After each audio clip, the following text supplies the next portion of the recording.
The desert breathes in silence, a silence so vast it feels like an ocean without water. Golden dunes rise and fall like frozen waves, sculpted endlessly by winds that have never rested. Beneath this shifting sea of sand, fragments of stone pierce through, stubborn and unyielding, like the bones of forgotten giants. These ruins, weathered yet defiant, tell stories in a language the world has nearly forgotten. They are the remnants of kingdoms that once thrived, where now only emptiness reigns. When the sun climbs above the horizon, its light burns against the desert floor, washing the ruins in a brilliance that blinds and reveals in the same breath.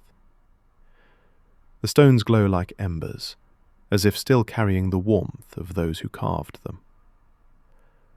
At dusk, when shadows stretch across the dunes, the same ruins appear ghostly, like mirages of cities swallowed long ago. They exist between two worlds, the realm of the living and the vast chamber of memory. Who were the architects of these citadels? Some say they were kings who commanded armies, and merchants who carried wealth across continents. Others whisper of mystics who built temples aligned with the stars, places where the desert sky itself became scripture. No single story survives intact, only fragments scattered like the sands themselves. And yet, the air here feels heavy with presence, as though the walls can still remember voices that once filled their courts. The desert has always been both a cradle and a grave. For every life it shelters, it demands 1,000 in return. The citadels we see now are scars of survival, testaments to people who bent stone and sand to their will. Imagine the caravans that once arrived at these gates, loaded with salt, ivory, and gold. Picture the streets alive with color and noise, the beating of drums, the smell of firelit feasts drifting into the night.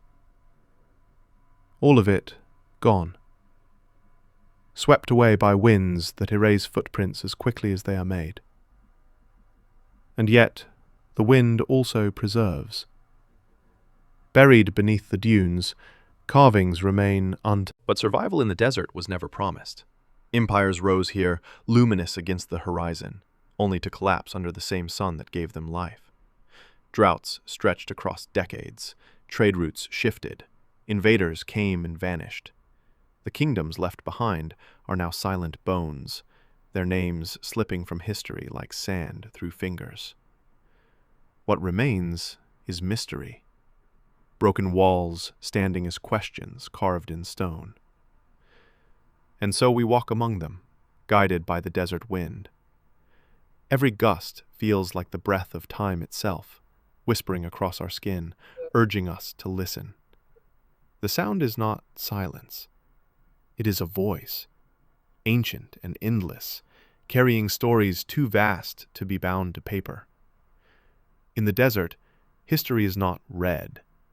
It is felt. As night falls, the citadels transform again. Under the vast dome of stars, their shadows deepen, and the carvings seem to come alive in the silver glow of the moon. Torches once lit these walls. Now it is the constellations that cast their light. To stand here is to feel suspended between centuries, caught between what was and what will never be again. And yet, one truth endures. The desert does not destroy. It guards. It guards with ferocity, with silence, with patience beyond measure. The ruins may crumble, but their essence survives in the heartbeat of the desert wind.